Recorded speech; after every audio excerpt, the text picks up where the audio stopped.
हनुमान जी का लंका में प्रवेश। 400 योजन अलंघनीय समुद्र को लांघकर महाबली हनुमान जी त्रिकूट नामक पर्वत के शिखर पर स्वस्थ भाव से खड़े हो गए।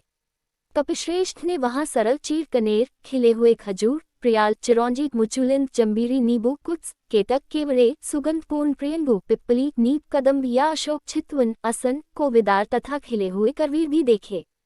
फूलों के भार से लदे हुए तथा मुकुलित अधखिले बहुत से वृक्ष भी उन्हें दृष्टिगोचर हुए, जिनकी डालियां झूम रही थीं और जिन पर नाना प्रकार के पक्षी कलरव कर रहे थे।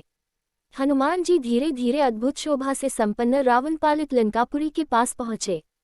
उन्होंने देखा, लंका के चारों ओर कमलों से सुशोभित जलपूरित खाई खुदी हुई है। वह महापुरी सोने की चार दीवारी से घिरी हुई है। श्वेत रंग की ऊंची ऊंची सड़कें उस पुरी को सब ओर से घेरे हुए थीं। सैकड़ों गगनचुंबी अट्टालिकाएं ध्वजा पताका फहराती हुई उस नगरी की शोभा बढ़ा रही हैं। उस पुरी के उत्तर द्वार पर पहुंचकर वानरवीर हनुमान जी चिंता में पड़ गए। लंकापुरी भयानक राक्षसों से उसी प्रकार भरी हुई थी जैसे कि पाताल की भोगवतीपुरी नागों से भरी रहती है। हाथों में शूल और पट्टिश लिए बड़ी बड़ी दाढ़ों वाले बहुत से शूरवीर घोर राक्षस लंकापुरी की रक्षा कर रहे थे। नगर की इस भारी सुरक्षा, उसके चारों ओर समुद्र की खाई और रावण जैसे भयंकर शत्रु को देखकर हनुमान जी विचार करने लगे कि यदि वानर वहां तक आ जाए तो भी वे व्यर्थ ही सिद्ध होंगे, क्योंकि युद्ध द्वारा देवता भी लंका पर विजय नहीं पा सकते। रावण पालित इस दुर्गम और विषम संकटपूर्ण लंका में महाबाहु रामचंद्र आ भी जाए तो क्या कर पाएंगे।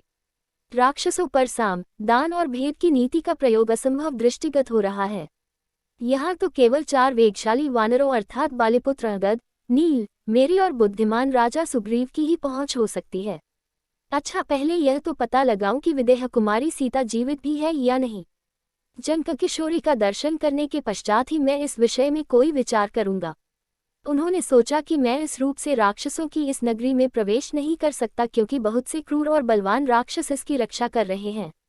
जानकी की खोज करते समय मुझे स्वयं को इन महातेजस्वी, महापराक्रमी और बलवान राक्षसों से गुप्त रखना होगा। अतः मुझे रात्रि के समय ही नगर में प्रवेश करना चाहिए और सीता का अन्वेषण का यह समयोचित कार्य करने के लिए ऐसे रूप का आश्रय लेना चाहिए जो आंख से देखा न जा सके। मात्र कार्य से ही यह अनुमान हो कि कोई आया था।